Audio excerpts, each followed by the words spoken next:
दोस्तों अभी जो आप अपनी स्क्रीन पर प्रश्न देख रहे हैं ये यूपीएससी 2024 पेपर 1 का प्रश्न है पीटी का। अब आपने देखा होगा कि हाल के वर्षों में ऐसे प्रश्नों की प्रवृत्ति बहुत बढ़ गई है। जैसे 2 कथन दिए होंगे और उन कथनों के आधार पर आपको 4 विकल्पों में से एक को चुनना होगा। जैसे विकल्प दिए होंगे कि दोनों कथन सही हैं और कथन 2 कथन 1 की व्याख्या करता है। इसी प्रकार से दोनों कथन सही हैं किंतु कथन 2 जो है वो कथन 1 की व्याख्या नहीं करता।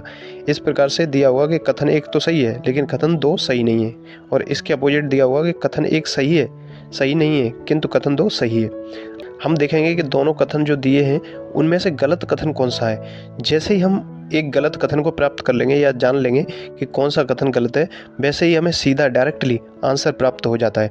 जैसे अब इस प्रश्न को देखते हैं। इसमें लिखा हुआ है कि पार्थिव विकिरण की तुलना में आगामी इनकमिंग सौर विकिरण से वायुमंडल अधिक गर्म होता है। पहले तो क्या होता है कि जो सूर्य से किरणें आती हैं या जो प्रकाश आता है उसे हम कहते हैं आगामी सौर विकिरण, और ये ना लघु तरंगों के रूप में आता है।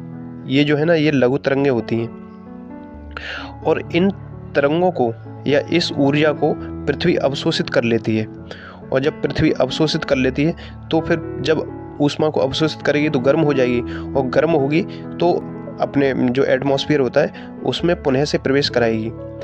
अब ये जो प्रक्रिया होती है जिसको हम सामान्यतः बोलते हैं दीर्घ तरंगी पार्थिव विकिरण, अर्थात जो पृथ्वी से जो ऊर्जा वायुमंडल में प्रवेश करती है उसकी जो तरंग दैर्घ्य होती है वो दीर्घ तरंग दैर्घ्य होती है, इसलिए हम इसको दीर्घ तरंगी पार्थिव विकिरण कहते हैं। तो पृथ्वी से ऊष्मा एंटर करती है एटमॉस्फेयर में।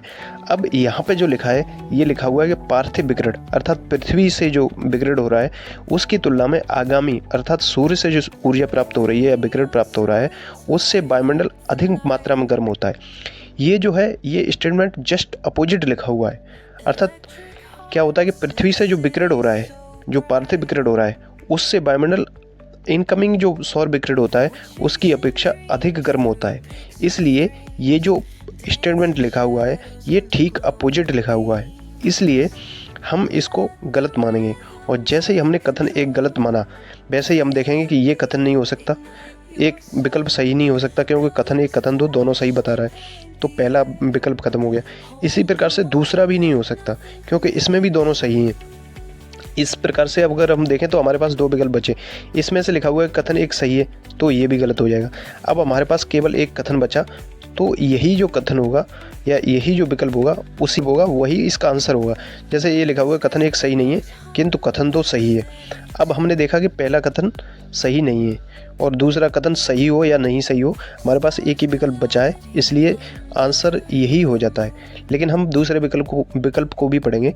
जैसे लिखा हुआ है कि वायुमंडल में कार्बन डाइऑक्साइड और अन्य ग्रीन हाउस गैसें दीर्घ तरंग विकिरण के अच्छे अवशोषक होते हैं। जैसे ये जो पृथ्वी से दीर्घ तरंग विकिरण हो रहा है अर्थात विकिरण के रूप में ऊष्मा जो बाहर निकल रही है ये दीर्घ तरंगों के रूप में बाहर या वातावरण में प्रवेश करती है। अब जो ये दीर्घ तरंगी विकिरण होता है इसको क्या होता है कि जो ग्रीन हाउस गैसेज होती हैं GHG जो होती हैं वो इनको अवशोषित कर लेती हैं, और जब अवशोषित कर लेती हैं तो पृथ्वी का जो वातावरण होता है उसका तापमान बढ़ जाता है, और इसी बढ़े हुए तापमान को हम